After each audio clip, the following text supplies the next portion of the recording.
एक तर आपलं आता खाली मुख्यमंत्री महोदयांनी फनेल झोनच्या संदर्भात निवेदन केलं होतं. तो त्याचं मी विस्तृतपणे या ठिकाणी करतोय.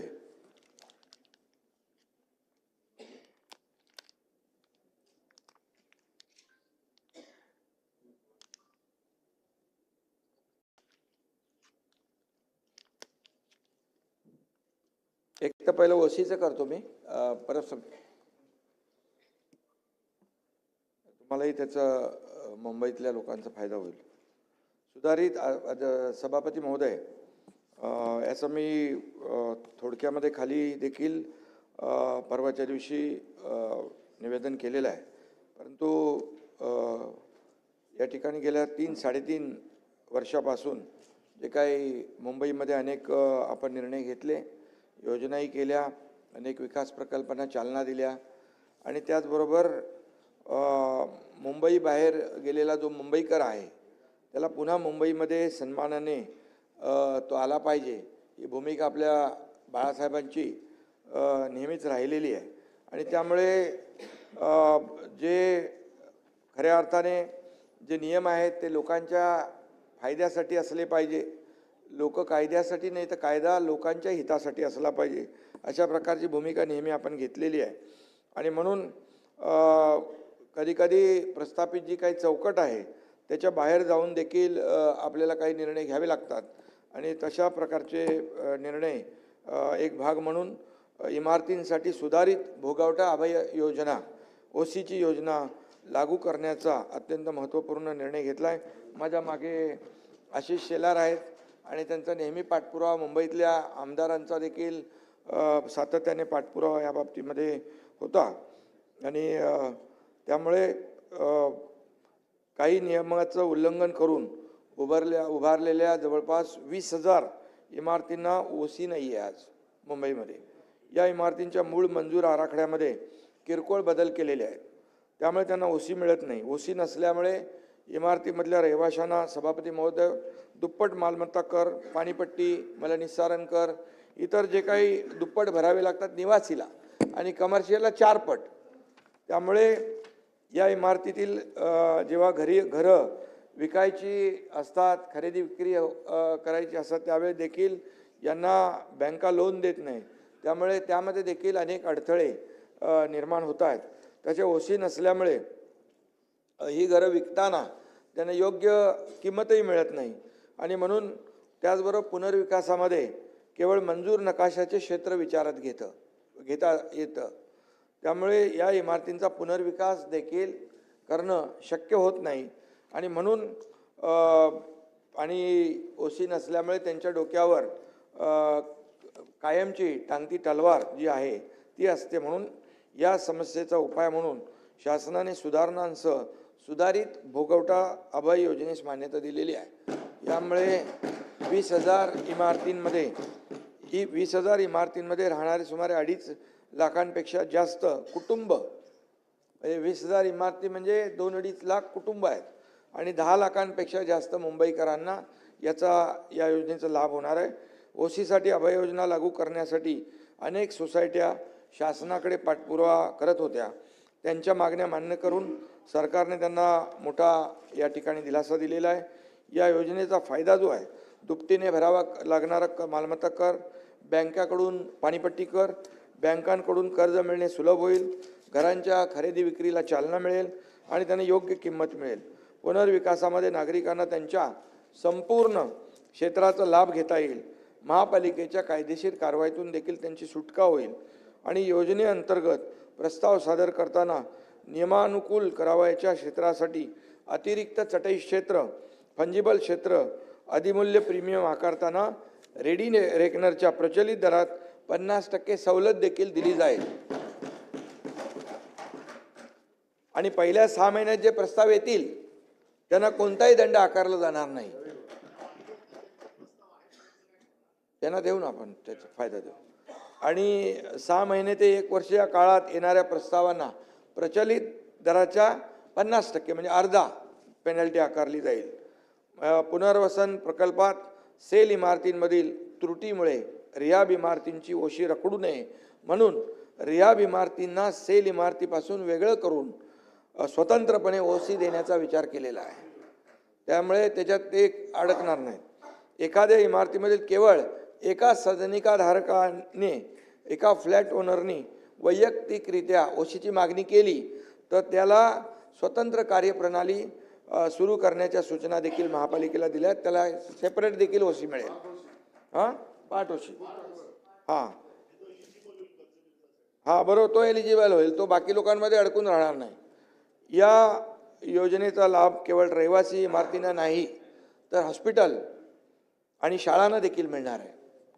हे देखील तरतूद त्यात केली. मुंबईकरांनी या सुधारित अभय योजनेचा त्यांना लाभ मिळेल आणि मुंबईच्या धर्तीवर राज्याच्या अन्य महापालिकांच्या आहेत त्यामध्ये देखील अशी प्रकरणं जी आहेत त्यांना देखील या धोरणाचा फायदा मिळेल. नगरविकास विभागाच्या अधिकाऱ्यांना मी तशा सूचना दिलेल्या आहेत. त्याचबरोबर या ठिकाणी फनेल झोनचं तर मी बोललो आहे खाली, पण फनेल झोनमध्ये देखील येणारे बाधित झाल्या. मी अगोदर पण एकदा सुतोवाच केलं होतं त्या बाबतीमध्ये. जे एअरपोर्टच्या बाजूला लोक राहत आहेत त्यांना हाईट रेस्ट्रिक्शनमुळे वरती जाता येत नाही आणि म्हणून अशा इमारतींचा पुनर्विकास करणं शक्य होत नाही. या इमारतीखालील जमिनीवरचा उपलब्ध होणारा पूर्ण FSI त्यांना वापरता येत नाही आणि म्हणून हा पुनर्विकास शक्य व्हावा म्हणून आदरणीय प्रधानमंत्री नरेंद्र मोदीजींची जी हाऊसिंग फॉर ऑल जी योजना आहे ती अधिक प्रभावीपणे राबवण्यासाठी देखील याचा फायदा होऊ शकतो. या योजनेच्या माध्यमातून मुंबईतील सर्व पुनर्विकास योग्य इमारतींचा पुनर्विकासास चालना मिळेल. या नवीन योजनेच्या माध्यमातून EWS घटकांसाठी 300 स्क्वेअर फूट पर्यंत FSI विनामूल्य त्यांना प्रदान करण्यात येणार आहे आणि आर्थिकदृष्ट्या कमकुवत घटकांसाठी LIG 600 चौरस फूटपर्यंतची सदनिकांची पुनर्बांधणी निःशुल्क विनाशुल्क व्हावी यासाठी देखील या योजनेमध्ये आपण तरतूद केलेली आहे. या योजनेमध्ये खालीलप्रमाणे FSI देय असणार आहे. जमीन मालक मूळ जमिनीच्या मालकी हक्का इतका बेसिक FSI त्यांना त्यांच्या मालकी हक्काच्या प्रमाणात देय राहील आणि संरक्षित भाडेकरूंना त्याच संरक्षित क्षेत्रा इतका FSI किंवा 30 चौरस मीटर यापैकी जो अधिक असेल तो त्यांना देय असेल आणि अधिकृत रहिवाशांना त्यांच्या कायदेशीर ताब्यातील क्षेत्रा इतका FSI किंवा 30 चौरस मीटर क्षेत्रफळ यापैकी जे अधिक असेल तेवढा अनुज्ञेय राहील. EWS व LIG सदनिकाधारकांच्या पुनर्बांधणीसाठी आवश्यक इन्सेंटिव्ह FSI देखील आपण देणार आहोत. त्याशिवाय ते होणार नाही आणि म्हणून प्रस्तावित या योजनेअंतर्गत अनयूज FSI हा TDR म्हणजे जे आता समजा 30 माळेवरती जायचं आहे तर त्यांना 15च माळे जाता येतं. 15 माळे जे आहेत त्याचा TDR मिळणार त्यांना. TDR देणार. तो TDR ते मार्केटमध्ये हे करून त्याच्यामध्ये बांधणार ते, कारण वरती जाता येणार नाही आणि म्हणून यामुळे पुनर्विकासाच्या मार्गातील अडथळे दूर होऊन प्रकल्प राबवणं सोपं होईल आणि ज्या रखडलेल्या लाखो लोकांच्या ज्या हजारो इमारती आहेत ते मार्ग मोकळा होईल. या नवीन योजनेमध्ये विनियोजन 33/7 33/9 या नियमाअंतर्गत जे काही इन्सेंटिव्ह प्रीमियम अनुषंगिक फायदे नमूद केलेले आहेत ते कायम राहतील. ते आपण काढत नाही. तसेच या योजनेला फिजिबल करण्यासाठी इतर योजनांसोबत क्लबिंग करून राबवता येईल. ही देखील आपण तरतूद नवीन तरतूद केलेली आहे आणि या संबंधित हाऊसिंग सोसायट्यांना विनियम 33/7 33/9 या नियमाचा फायदा घेण्याची मुभा कायम राहणार आहे. या नवीन योजनेमुळे बृहन्मुंबई क्षेत्रातील फनेल झोन बाधित सर्व पुनर्विकास प्रकल्प हे फिजिबल होऊन त्याला चालना मिळेल, शक्य होईल. याशिवाय पुनर्विकास प्रकल्पाच्या यशस्वी अंमलबजावणीत येणारे संभाव्य अडचणी दूर करण्यासाठी यामध्ये मार्ग मोकळा होईल. यामुळे बहुतांश मुंबईतील इमारतींच्या पुनर्विकासाचा मार्ग मोकळा होईल आणि लोकांना मोठा दिलासा मिळेल.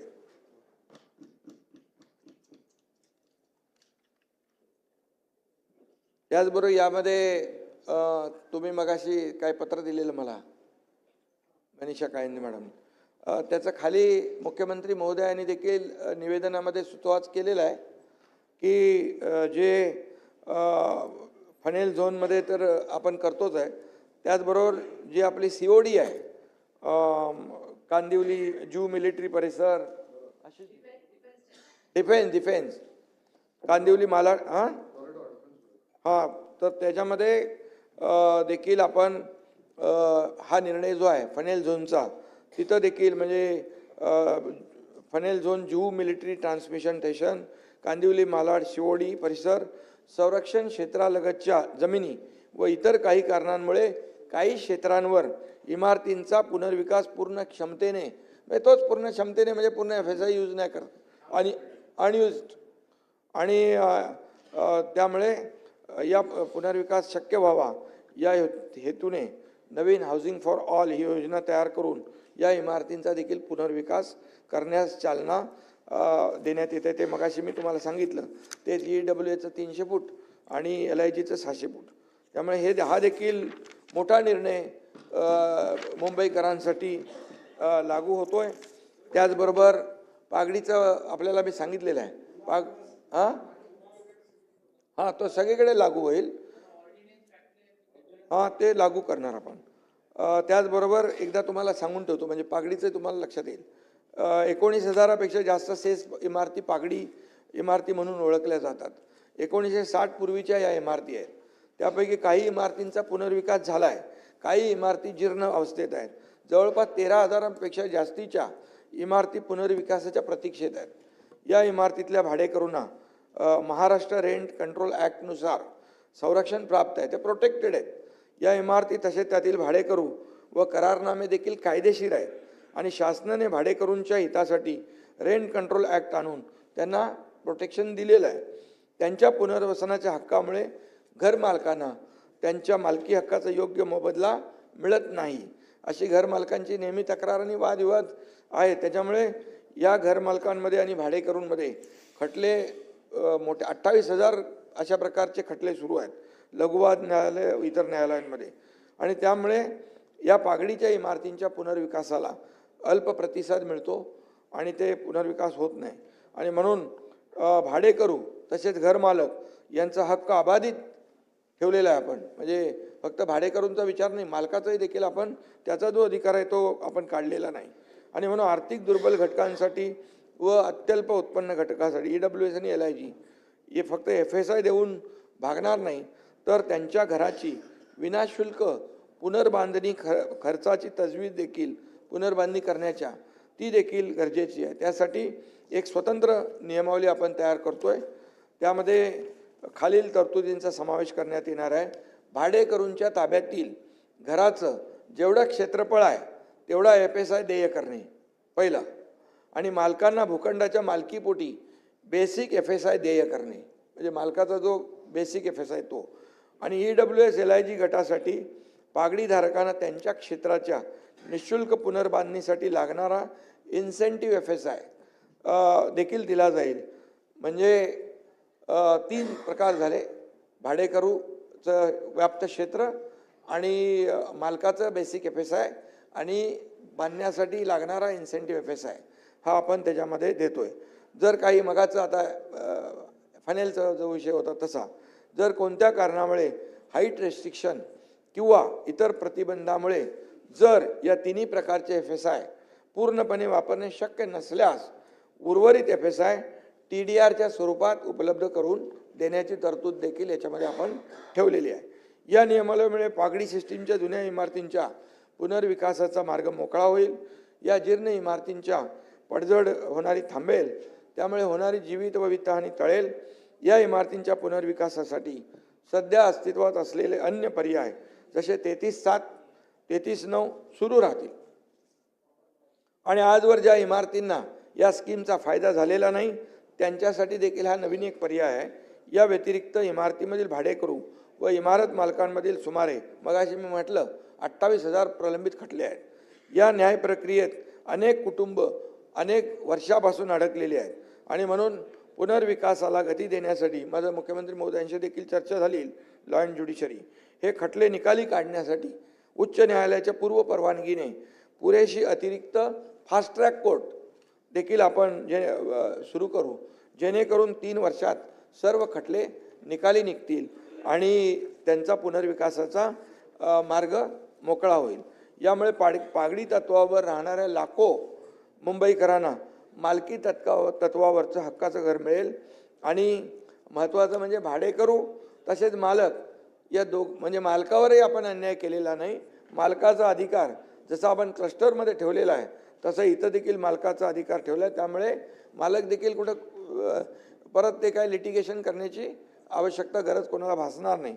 पण यामुळे पुढील काही वर्षामध्ये मुंबई पागडी मुक्त होईल आणि त्यांना मालकी हक्काचं घर मिळेल. आणि यामध्ये काही अडचणी उद्भवल्यास तर त्याच्यामध्ये आपल्याला त्या वेळेस नियमामध्ये आणखी काही सुधारणा करायची असेल ती देखील करण्याची आपली तयारी आहे. यामुळे मुंबईच्या बाहेर गेलेला मुंबईकर जो आहे तो पुन्हा या मुंबईमध्ये राहायला येईल. त्याचबरोबर गिरणी कामगारांच्या घरकुले जे आहेत त्या बाबतीत देखील कापड गिरण्यांच्या सन 1982च्या संपानंतर बृहन्मुंबई विकास नियंत्रण नियमावली 1991मधील विनियम 58 मध्ये दुरुस्ती करण्याबाबत आपला निर्णय झाला आहे. 58 बंद आजारी कापड गिरण्यांची मोकळी जागा व शिल्लक चटई क्षेत्र यांचं वाटप जे पूर्वी वंतड आतापर्यंत 15,870 गिरणी कामगारांना सदनिकेंचं वितरण आपण केलं आहे. म्हाडा व कामगार विभागाने घेतलेल्या विशेष मोहिमेअंतर्गत साधारणतः 1 लाख, सचिनजी बरोबर ना, 1 लाख तुम्हाला माहिती आहे ते 1 लाख गिरणी कामगार पात्र आहेत. सद्यस्थिती आपली बैठक पण झाली, मग 3-4 बैठका झाल्या. सद्यस्थितीत गिरणी कामगारांना घरं देण्याबाबत 15/3/2024 रोजी शासन निर्णय आपण निर्गमित केला होता. घरकुलाची किंमत 15 लाख रुपये ठेवली होती. पात्र गिरणी कामगार त्यांच्या वारसदारांना हिस्सा रुपये 9.5 लाख, उर्वरित 5.5 लाख राज्य शासनातर्फे अनुदान. विकासकांची निवड करण्यासाठी मुख्य सचिव यांच्या अध्यक्षतेखाली आपली शक्ती प्रदत्त समिती गठीत करण्यात आली होती आणि म्हणून या समितीच्या मान्यतेने स्वारस्य अभिव्यक्ती यांना EOI जारी करण्यात आला होता. 2 प्रवर्तकांची निवड झालेली आहे आणि या प्रकल्पाअंतर्गत घरं देण्यासाठी सर्व गिरणी कामगारांची ऑनलाईन संमती घेण्यात येत आहे. उपरोक्त 2 विकासकांनी एकूण 8,509 गिरणी कामगारांनी त्यांच्या वारसाने संमतीपत्र दिलेत, पण विकासकांनी सादर केलेल्या सविस्तर प्रकल्प अहवालानुसार त्यांना कार्यादेश देण्याची कार्यवाही सुरू आहे. ज्यांनी संमती दिली नाही तो एक विषय होता ना, संमती दिली नाही त्याला काय पुढे क्लेम नाही आहे, पण तो आपण रद्द केलेला आहे. ज्यांनी संमती दिली नाही अशा प्रकरणामध्ये त्यांना इतर पर्याय आपण खुले ठेवलेले आहेत. हा देखील एक गिरणी कामगारांसाठी महत्त्वाचा आहे MMR रिजनमध्ये. त्याचबरोबर SRA क्लस्टर रिडेव्हलपमेंट आपण केलेलं आहे. 50 एकर किंवा त्यापेक्षा मोठ्या खाजगी, शासकीय, निमशासकीय भूखंडावर SRA प्रकल्प प्रभावी अंमलबजावणीसाठी स्लम क्लस्टर रिडेव्हलपमेंट स्कीम राबविण्यात सरकारने 7 ऑक्टोबर 2025 रोजी मान्यता दिलेली आहे. याबाबत 13 नोव्हेंबर 2025 रोजी शासन निर्णय निर्गमित करण्यात आलेला आहे. सदर क्लस्टर योजना जलद गतीने पूर्ण व्हावी. काही बिल्डर योजना घेतात आणि योजना अनेक वर्ष रखडवली जाते, त्यांना भाडंही मिळत नाही आणि त्यांना घरही मिळत नाही. अशासाठी आपण जेवी पद्धत केलेली आहे. त्या जेवीमध्ये परबसाहेब MMRDA, CIDCO, MIDC, MSRDC, MHADA आणि BMC इत्यादी आपले जी काही सरकारी प्राधिकरणं आहेत त्यांना त्याच्यामध्ये घेतलेले आहे. आता ही योजना राबविण्याचा जो काही रखडलेल्या ज्या योजना आहेत त्याच्याबद्दल बोलतो मी.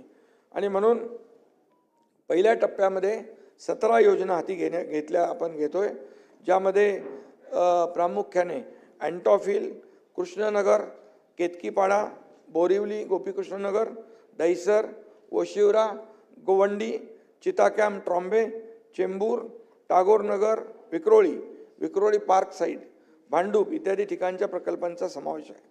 दुसऱ्या टप्प्यात आणखी काही प्रकल्प घेतले जातील. या 17 प्रकल्पापैकी एका प्रकल्पाला मंजुरी झाली आणि त्यामुळे योजना राबवण्याची सुरुवात झालेली आहे. जेवीमध्ये रमाबाई आंबेडकर नगर आपल्याला माहीत आहे 17,000 लोक राहतात. आणि तिथं SRA आणि सिडको MMRDA मिळून ही योजना राबवती आहे. आणि आता ही योजना म्हणजे त्याला बांधकामाचा कार्यादेश दिलेला आहे आणि ते काम त्याचं सुरू झालेलं आहे. आणि म्हणून या ठिकाणी देखील गेले अनेक वर्ष हे लोक सर्व रखडलेले होते आणि त्यांना भाडंही मिळत नव्हतं आणि खाली केलेले रिकामी जे आहेत ते देखील त्या भागातून ते निष्कासित झाले होते. आणि म्हणून या ठिकाणी आपण जवळपास या लोकांना, मी स्वतः जेव्हा मुख्यमंत्री होतो त्यावेळेस 137 कोटी रुपयांचं चेक वाटप पण आपण केलं. त्यामुळे आता त्यांना रमाबाई नगर जे आहे घाटकोपरचं त्याला मोठा दिलासा मिळतोय. 17,000 लोकांना या ठिकाणी घरं देण्याचा आपला मानस जो आहे त्याची सुरुवात या ठिकाणी झालेली आहे क्लस्टरच्या माध्यमातून. त्याचबरोबर AGRCची संख्या तुम्ही काल आपली परवाच्या दिवशी विषय झाला, त्यामुळे ती AGRCची देखील आपण संख्या वाढवतोय. कारण या अशा जर योजना ज्या मोठ्या प्रमाणावर सुरू होत आहेत तर जे वादविवाद आहेत त्यांचा निपटारा लवकर झाला पाहिजे यासाठी आपण अधिनियम 1971 मध्ये AGRCची स्थापना करण्याची तरतूद होती आणि त्यामध्ये या सर्व सद्यस्थितीत 2103 प्रलंबित प्रकरणं आहेत आणि या प्रलंबित प्रकरणाचा निपटारा लवकर करण्यासाठी 7 डिसेंबर 2025 रोजीच्या मंत्रिमंडळ बैठकीमध्ये याला अधिवेशनात कलम 34(अ)(1) मध्ये सुधारणा करण्याबाबत विधेयक देखील आपण इथं संमत केलेलं आहे. आणि म्हणून BMCच्या लीज प्लॉटवर महापालिकेचे कर्मचारी जी घरं बांधलेली आहेत त्याकरता नवीन योजना आणण्याचं देखील, म्हणजे त्यांना प्रीमियम काहीतरी जास्ती घेतात आणि त्यामुळे ती रिडेव्हलपमेंट महापालिकेचे कर्मचारी, सफाई कर्मचारी असतील, आणखी जे काही इतर विभागाचे कर्मचारी असतील, त्यांच्या ज्या वसाहती आहेत त्यांचा पुनर्विकास रखडलेला आहे आणि म्हणून त्यांचा देखील पुनर्विकास झाला पाहिजे. यासाठी तशा प्रकारचं धोरण महापालिकेने प्रस्ताव तयार करावा आणि नगरविकास विभागाच्या माध्यमातून त्याला मान्य करून जे काय त्यांना आपल्याला FSIमध्ये जे काही सवलत द्यायची आहे किंवा ज्या रूल्समध्ये काही बदल करायचे आहे ते देखील आपण करतोय. त्याचबरोबर म्हाडाची ओसीकरिता जी अभय योजना होती ती योजना 31 डिसेंबर 2025 पर्यंत लागू होती. तर अनेक लोकांची मागणी होती की ती मुदत वाढवली पाहिजे, तर ती या योजनेला देखील 1 वर्षाची मुदतवाढ देण्याचं देखील म्हाडाला आपण सुचवलेलं आहे, निर्देश दिलेले आहेत. SRA मध्ये देखील असाच विषय आहे, बरोबर ना. SRA देखील अभय योजना जी आहे ती मुंबईतील झोपडीधारकांनी त्याच्या घराचं हस्तांतरण खरेदी विक्री केल्याने नव्याने झोपडीधारकाचं नाव अंतिम परिशिष्ट 2 मध्ये अंतर्भूत करण्याची तरतूद नसल्याने सदरू नवीन झोपडीधारकाचं नाव अंतिम परिशिष्ट 2 मध्ये अंतर्भूत करण्याची मागणी अधिवेशनामध्ये अनेक सदस्यांनी केली होती. त्यानुसार अशा झोपडीधारकांकरता एक वेळची अभय योजना राबविण्याकरता 1 ऑक्टोबर 2024ला निर्णय घेतला होता आणि ती 3 महिन्यापुरती मर्यादित होती. त्यानंतर ती आता योजनेची मुदत 31 मार्च 2025 पर्यंत वाढवली होती, परंतु आता या योजनेचा लाभ घेण्यापासून अनेक लोक वंचित आहेत आणि मग या SRA अभय योजनेला देखील आपण 31 डिसेंबर 2026 पर्यंत मुदतवाढ या ठिकाणी देण्याचा निर्णय या ठिकाणी घेतोय, जेणेकरून त्यांना त्याचा फायदा होईल. त्याचबरोबर PAP साठी हाऊसिंग स्टॉक जो आहे तो देखील वाढला पाहिजे आणि म्हणून त्यामुळे मग प्रकल्प बाधित आहेत त्यांना घरं मिळत नाहीत, विरोध होतो, संघर्ष होतो आणि म्हणून फॉरेस्ट, मँग्रोव्ज, CRZ इत्यादी ठिकाणी इन सिटू पुनर्विकास होऊ शकत नाही. त्यामुळे बऱ्याचशा पायाभूत प्रकल्प जसे रस्ता रुंदीकरण, मेट्रो, पाणी योजना, मलनिस्सारण योजना प्रकल्प जलद गतीने पुढे नेण्यासाठी PAPची जी गरज आहे ते म्हणून या ठिकाणी समाजातील गरीब गरजू घटकांना जसं गिरणी कामगार आहेत, डबेवाले आहेत, माथाडी कामगार आहेत आणि इत्यादी लोकांना घरं देण्याचं शासनाने धोरण स्वीकारलेलं आहे. या सर्वांना घरं वेळेवर मिळावी याकरता मोठ्या प्रमाणावर राज्य स्तरावर हाऊसिंग स्टॉकची आवश्यकता भासती आहे आणि या सर्व घटकांना घरं देण्यासाठी शासनाच्या विविध योजनेतून उपलब्ध होणाऱ्या हाऊसिंग स्टॉकला एकत्रित करून त्याचा सुनियोजित प्राधान्यक्रमाने वितरण करण्याचं म्हणजे एक हाऊसिंग बँक आपण तयार करतोय, जेणेकरून या लोकांना आपल्याला देता येईल. आणि म्हणून या हाऊसिंग स्टॉक करता मुंबईतील 33/7, 33/9, 33/12B यासह विविध योजना तसेच राज्यस्तरावरील इन्क्लुझिव्ह हाऊसिंग PMOI इत्यादी योजनांचा समावेश करण्याचा आमचा सरकारचा मानस आहे. आणि या हाऊसिंग स्टॉकमुळे जुन्या लोकांना तातडीने घरं देणे तसेच नवीन प्रकल्पांकरिता मुबलक हाऊसिंग स्टॉक उपलब्ध होण्याची संधी या ठिकाणी मिळेल. त्याचबरोबर सभापती महोदय, एक अतिशय महत्त्वाचा विषय आपण या ठिकाणी धोरण करण्याचा आपला प्रयत्न आहे की मँग्रोव्ज आहेत, म्हणजे खाजगी जमिनीवर मँग्रोव्ज आहेत, पण ते मँग्रोव्ज त्याला योजना नाही आहे आणि त्यामुळे खारफुटीची तोड होऊन अतिक्रमण त्याच्यावर होतं आहे, इलिगल बांधकामं होत आहेत आणि यासाठी त्याचं संरक्षण आणि संवर्धनासाठी म्हणजे मँग्रोव्ह पार्क पर्यावरणाचा विषय आहे. तर त्यामुळे मँग्रोव्ह पार्क आणि मँग्रोव्हचं जतन करणं, पर्यावरणाचा ऱ्हास थांबवणं यासाठी देखील आमचा विचार आहे की याकरिता जो जमीन मालक आहे, कारण त्याला काही मिळतच नाही, त्यामुळे तो काय लक्षही देत नाही आणि काही करत नाही. मँग्रोव्ह तोडफोड होते, तिथे सगळे भरणी बिरणी करतात, इलिगल बांधकामं होतात आणि म्हणून यामध्ये एक ग्रीन TDR ची एक संकल्पना आहे, ती देऊन या ठिकाणी मँग्रोव्हचं जतन करणं, संरक्षित करणं आणि त्याचं प्रोटेक्शन करणं अशा प्रकारचा एक विचार आहे आणि तो देखील धोरण आम्ही ते मागवतोय, धोरण तयार करतोय. त्याचबरोबर झोपडपट्टी पुनर्वसनाची या ठिकाणी जी योजना आहे त्यामध्ये देखील ही झोपडपट्टी पुनर्वसन योजना 1971 मधील कलम 13(1) मध्ये सुधारणा आपण करतोय. झोपडपट्टी पुनर्वसन योजना जलद गतीने राबविण्यासाठी झोपडपट्टी पुनर्वसन क्षेत्र म्हणून घोषित केल्यानंतर विकासक, जमीन मालक, संबंधित झोपडीधारकांची संस्था यांच्याकडून झोपडपट्टी पुनर्वसन योजनेचा प्रस्ताव सादर करण्याचा कालावधी हा 120 दिवसापासून 60 दिवसापर्यंत कमी करण्यात आला आहे. यामुळे प्रकल्पांना गती मिळेल आणि याबाबतची अधिसूचना 29/8/2025 रोजी निर्गमित केलेली आहे. त्यामुळे खाजगी जमिनीचं भूसंपादन लवकरात लवकर करणं शक्य होईल आणि त्यामुळे झोपडपट्टी धारकांचा पुनर्विकास योग्य वेळात होईल. त्याला प्रलंबित भाडं जे आहे ते देखील वेळेवर मिळेल आणि यामध्ये असं आपण केलेलं आहे, अधिनियम 1971 मध्ये कलम 33(b) नव्याने समाविष्ट केलेला आहे. झोपडपट्टीवासियांना देय असलेलं प्रलंबित भाडं आणि झोपडी पुनर्वसन प्राधिकरणाला देय असणारा रकमा आणि थकबाकीची वसुली करण्यासाठी संबंधित विकासकाच्या मालमत्तेची जप्ती आणि विक्री करून रक्कम वसूल करण्याची नव्याने तरतूद करण्यात आलेली आहे. याबाबतची अधिसूचना देखील 29/8/2025 रोजी निर्गमित केलेली आहे.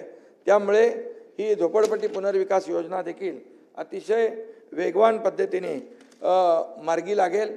आणि शेवटचं एक आहे, आपली बैठक झाली होती शशिकांतजी सिडकोच्या घराबाबतीमध्ये. सिडकोतर्फे नवी मुंबईतील खारघर, वाशी, खारकोपर, तळोजा, उल्वे, कळंबोली, कामोठे, पनवेल या परिसरामध्ये 17,000 घरं बांधण्यात आली आहेत. त्या घरांची लॉटरी प्रक्रिया पुढील 2 महिन्यात पूर्ण करण्यात येणार आहे. वेगवेगळ्या प्रवर्गांसाठी घरांसाठी वेगवेगळे दर आहेत.